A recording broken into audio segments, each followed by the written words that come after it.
லா லா லா லா, லா லா லா லா. காதோடு தான் நான் பேசுவேன். எனக்கு வந்து பாத்தீங்களா மேம், ஹஸ்பண்ட் அண்ட் ஒய்ஃப் 2 குழந்தைங்க. சரி. ரொம்ப பாசமா தான் இருக்கும். 2 பேரும் நல்லா தான் இருக்கும். குழந்தைங்கள ரொம்ப அன்பா வளர்த்துறோம்.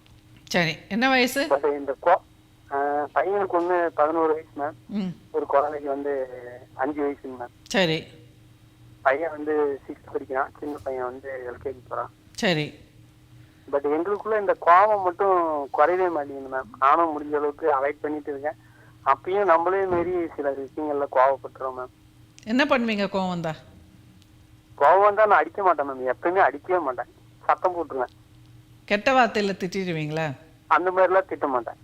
ஓகே. சும்மா வாய்ஸ் ஏற்றி பேசுவீங்க. கொஞ்சம் ஏற்றி பேசிடுவேன் மேம். அவ்வளோதான் என்னுடைய தவறு. ம். அது வந்து மிகப்பெரிய தப்பா போயிடுது. பட் எனக்கு ஈக்குவலா என் ஒய்ஃப் வந்து கோவப்பட்டுரும். அது சரி. வந்து எனக்கு கோவத்தை எரிச்சலே அதிகப்படுத்துது மேம். சரி. அதாவது நீங்கள் அவங்கள கட்டுப்படுத்த நினைக்கிறீங்க, அவங்க உங்களை கட்டுப்படுத்த நினைக்கிறாங்க. ஆமா, இல்லைங்க மேம். நான் அப்படி நினைச்சு நான் மாறி இப்ப அதெல்லாம் விட்டுட்டேன். நம்ம ஒய்ஃப், நம்ம குழந்தைங்க, நம்ம குடும்பம் அப்படிங்கிற சூழ்நிலைக்கு நான் வந்துட்டேன். ம். பட் கோவங்களை வந்து எந்த சூழ்நிலையும் குறைக்கணும் அப்படின்னு நானும் நினைக்கிறேன் மேம். அவங்க வந்து அதிகப்படுத்துறாங்கன்னு வச்சுக்கோங்க. டக்குன்னு எமோஷன் ஆயிடுறாங்க. ஸோ ஒரு விஷயம் முடிஞ்சு போயிருக்கோம். ஆனால் ஒரு 4-5 நாள் கழித்து சண்டை போடணுமேனு ஏதாவது ஆரம்பித்து நீங்கள் அன்னைக்கே சரியாக பேசலைன்னு ஆரம்பித்து சண்டை போடுவாங்க. ஆமாங்க மேம். ஆனா நான் கண்டிப்பா அதை நினைக்கவே மாட்டேன். அப்படியே மறந்துடுவேன். எந்த பிரச்சனையா இருந்தாலும் அடுத்த ஜஸ்ட் 2 மினிட்ஸ்ல நான் மறந்துடுவேன். உடனே மறந்துடுவேன். மறந்துட்டு நானே ஆட்டோமேட்டிக்கா பேசிப்பேன். அவங்க பேசாததுக்கு முன்னாடி அது இதுன்னு ஏதாவது ஒன்று வீட்டுக்கு உங்களை அவங்க ரொம்ப ஒரு கண்ட்ரோலில் வைக்கணும்னு நினைக்கிறாங்களா? உங்களை உன்னிப்பாக கவனிச்சிட்டு வராங்க.